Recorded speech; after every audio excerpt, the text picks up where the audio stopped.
Kaway naman sa ilalim ng puting ilaw.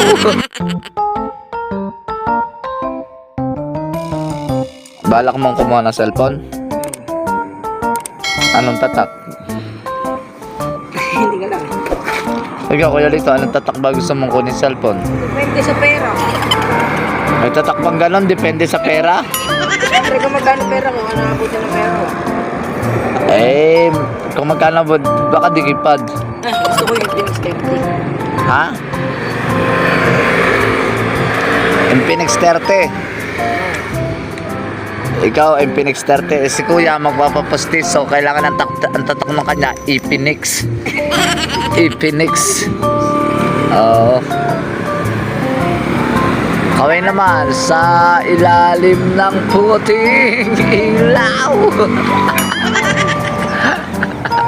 Kailangan ko makapili ng cellphone. Si Galentong nasa ilalim ng puting ilaw. Bakit bibili ka cellphone? Kasi may kailangan ako makachat. Si Galentong meron din eh.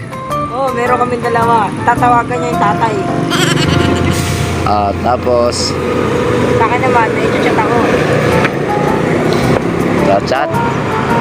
Bakit tatay? Galit.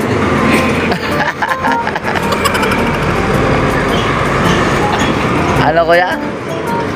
At bagay ng tatay, sinanay ang pupunta, anak may ipon.